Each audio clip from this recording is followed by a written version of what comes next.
अस्सलाम वालेकुम जी। आज एक बहुत ही इम्पोर्टेंट लेसन आपके साथ शेयर करना है। हम सबको अपनी ज़िंदगी में ना गौर व फ़िक्र की आदत अपनानी चाहिए और अपनी ज़िंदगी को गुजरे हुए कल से बेहतर बनाने के लिए हमेशा याद रखें, अगर हम गौर व फ़िक्र नहीं करेंगे तो ज़िंदगी बेहतर नहीं बनेगी। आपके साथ एक वाक़या शेयर करता हूँ। आज जुम्मे का दिन है। आज जुम्मा अदा करने के लिए मैं जैसे ही पहुँचा तो मुझे ऑलरेडी अंदाज़ा था कि काफ़ी मुश्किल होगा मेरे लिए जुम्मे में शिरकत करना और हो सकता है कि जो है वो मैं ना शिरकत कर पाऊँ। लेकिन फिर भी भाग दौड़ की। जब मैं पहुँचा तो पहुँचते ही क्या देखता हूँ कि यार कोई जगह नहीं बची और जो चंद एक लोग भाग के शामिल हो रहे हैं वो ऐसी जगह है कि जहाँ पर आप जूते भी नहीं रखते और अक्सर लोगों ने वहाँ जूते रखे हुए हैं और साथ ही कुछ खड़े लोग नमाज अदा कर रहे हैं। ख्याल आया यार, बीइंग ए मुस्लिम जहाँ ईमान का तकाजा है कि सफाई निस्फ़ ईमान है और साफ़ कपड़े, साफ़ जिस्म और साफ़ जगह का होना ज़रूरी है, तो जहन में एकदम ख्याल आया कि यार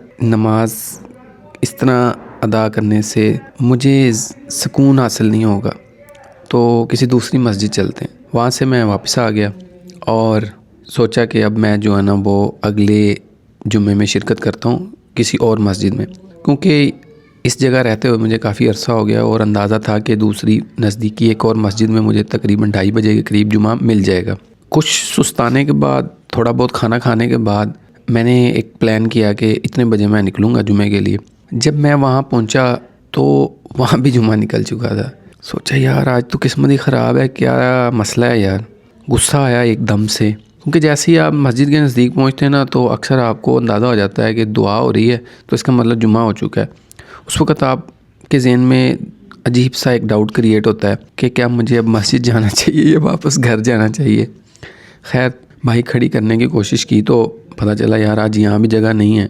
हर जगह पे जो है ना वो बाइक्स खड़ी थी, तो मैं आगे जाता गया। थोड़ी सी जगह नज़र आई, तो जब मैंने टर्न लिया तो देखा आगे और जगह नहीं है। खैर थोड़ा आगे गया तो देखा कि यहाँ पर जो है ना वो जगह मिल गई बाइक खड़ी करने की।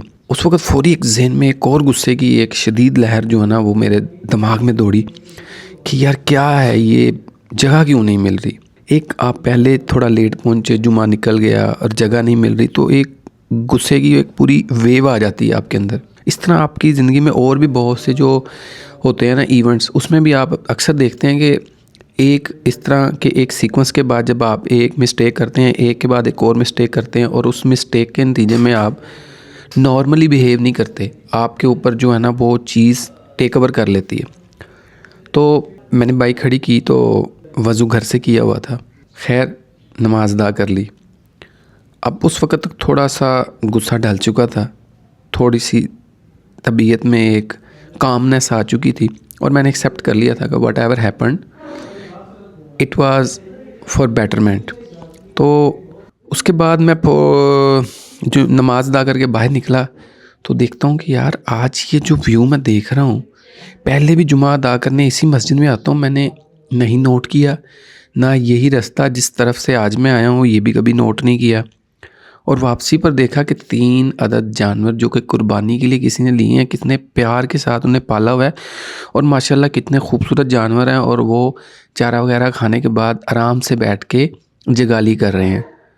उसी के साथ एक बुज़ुर्ग मुझे चारपाई पर बैठे हुए नज़र आते हैं, जिनके चेहरे पर लंबी सफ़ेद दाढ़ी है और अपने सामने उन्होंने एक बड़ा ढेर लगाया हुआ है जिसमें नान और रोटियां सुखाने के लिए रखी हुई हैं। शायद कि वो जानवरों का खाना है या वो सेल करेंगे।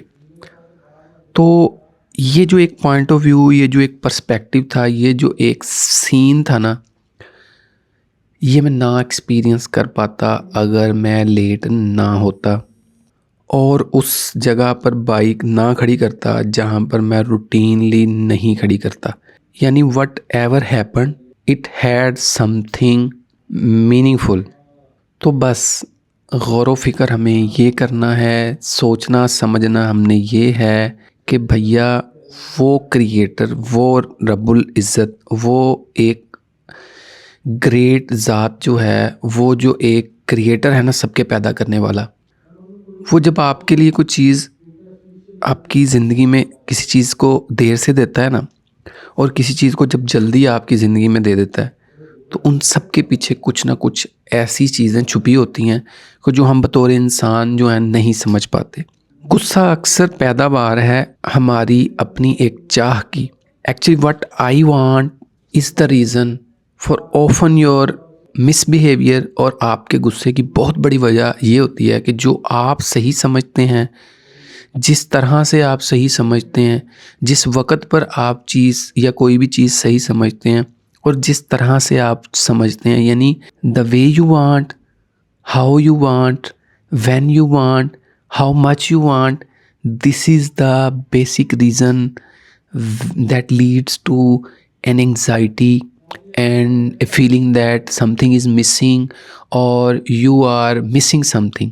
If we accept it कि when Allah wants to give me something, He will give me, and our only goal is to stay calm and keep on considering that there may be something great coming. So then believe me, you are never going to doubt or going to suffer in your life.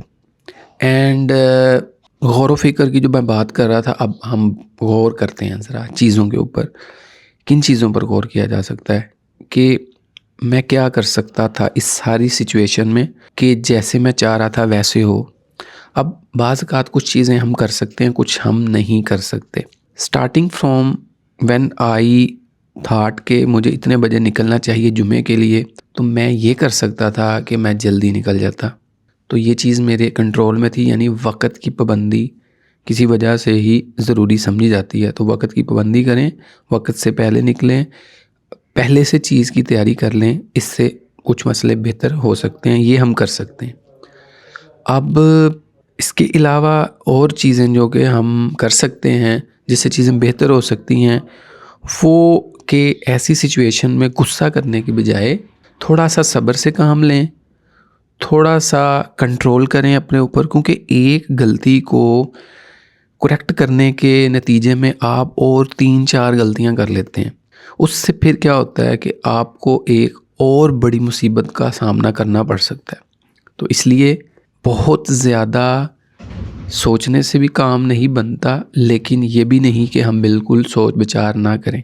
तो ज़िंदगी में होने वाली इस तरह की छोटी मोटी पेचीदगियों, मसले मसाइल और बहुत से वाक़यात जो रोज़मर्रा की बुनियाद पर हमारी ज़िंदगी में रोनमा होते हैं, उनसे सबक सीखना चाहिए, उनमें अच्छी चीज़ें तलाश करनी चाहिए, उनके पॉजिटिव एस्पेक्ट्स को नोट करना चाहिए और उनको एज ए लेसन अपनी ज़िंदगी में आने वाले वक्त में उस चीज़ को लेकर आगे ज़िंदगी को बेहतर बनाने के लिए हमें मुख्तलिफ़ चीज़ों को जो है ना वो समझना चाहिए। So this is how we evolve as a human, or if we keep on doing it, we will become better day by day, and you will say that कि positive mental attitude ultimately matters a lot. Thank you very much. Thank you for listening too long, and this story of mine of today's may have conveyed something important to you. Share your experience as well if you face the situations like this, how you handle and what is the best way. Maybe we'll learn from you people.